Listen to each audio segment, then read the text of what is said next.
Here is an update about the MZ40 Bruteforce and how it is going. So first of all, you will need to wait even longer because it's just taking time to solve the unexpected problems which occur when going from the MZ35 to the MZ40 Bruteforce in the same hull. So um, let's start how it went from 1 month ago when I started actually to test the pump in the boat. Um, so first, the tests were not going as I imagined it would go.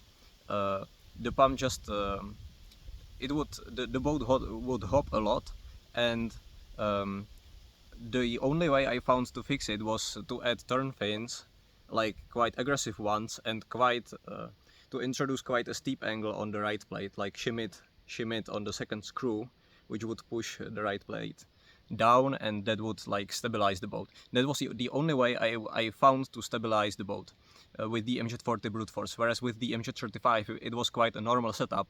It was a normal right plate and there were no turn fins. And when I looked at the data,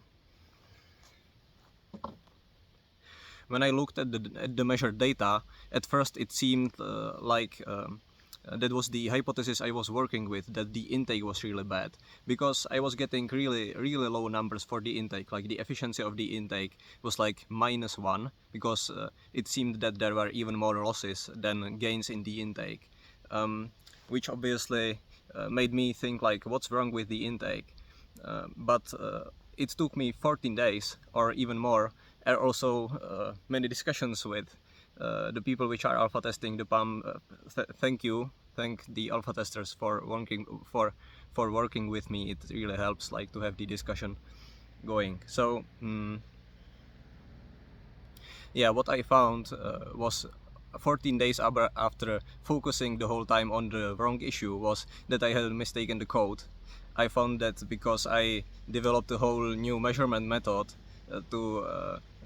to give results about the intake efficiency, and it actually gave much better results.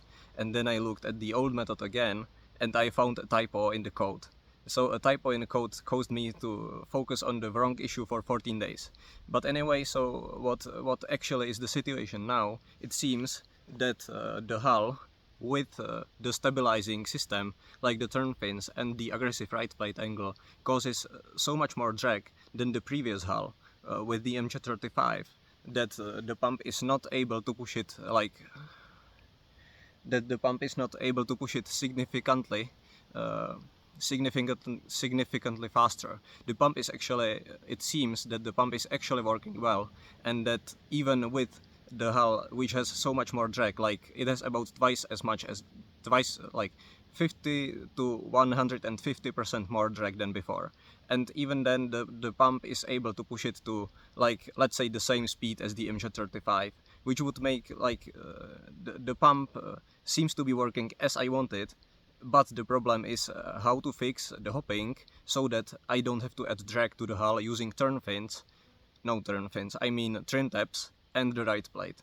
And what I found today, and today I need to say today is the last day of testing before I go on a vacation which will take 1 month. So this is why the testing will take even longer, and I am sorry about that, but it's just, yeah, that's just the way it is. So what I found was I actually reinstalled multiple intakes into this hull, testing various ideas, and most of them didn't work. But now this is like an removable bottom part of the intake, and I tested various parts here, parts which I can insert here and test the intake length and so. And what I found, if I remove this part, I can actually stabilize the hull. And that's so far the only way I found to stabilize the hull, is to remove part of the intake.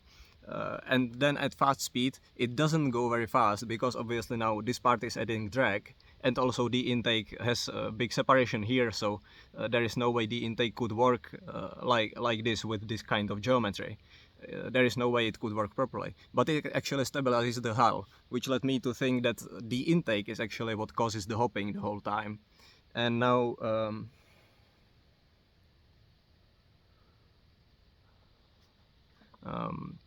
what could be the reason? This is just a theory at this point, because I found this today. I didn't have even time to think about it more. But you know that there was with F1 cars, there was a problem that they had the diffuser so low, like the diffuser was getting so low to the ground that the car started, there was a periodic effect that the diffuser had like so much downforce that it pushed the suspension down and then periodically up and down. And I think that now like a similar thing, kind of similar, could be happening with the intake. But here what could be happening is that the MJ40 Bruteforce has quite a nicely low angle on the intake, like it is not too steep. So I'm thinking the flow might be like trying to attach to the roof. With the MJ35 the intake is so steep that the flow could be actually disattached the whole time, and it could be making a swirl up there. Which also makes the MJ35 intake less efficient than this one. But now, like if the flow is only like just about attached on the roof, but then a little hop comes, then the flow disattaches, and it changes the forces which behave on the intake. It also changes the flow rate in the pump when the flow disattaches here. And this eventually causes a periodic effect that the flow starts disattaching and reattaching again onto the roof of the intake. And also a similar thing could be happening here on the bottom of the intake, that the flow disattaches from the system, like not from the system, from the surface, and then it attaches again. And this is happening all over again, like with period of 0.5 seconds. I will show some clips here.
And what this could mean, this is just a theory.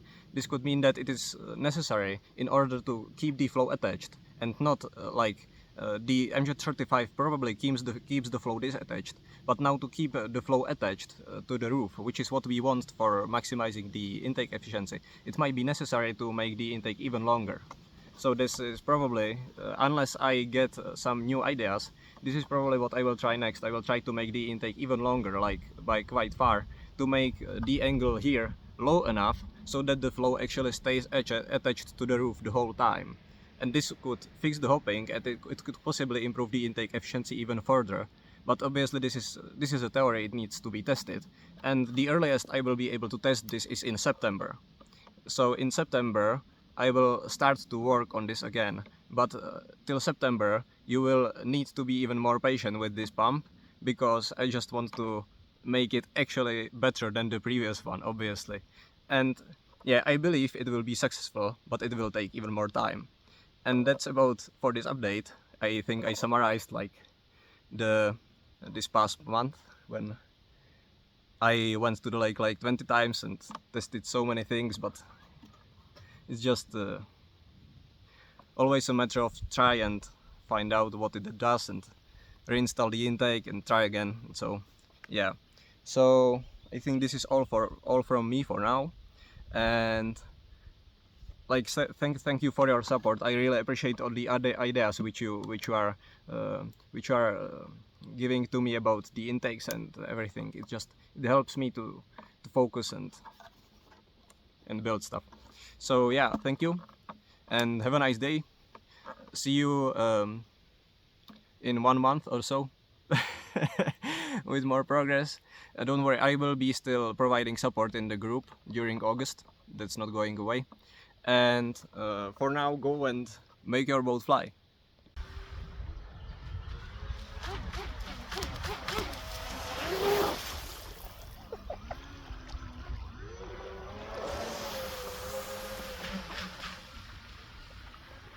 Yes.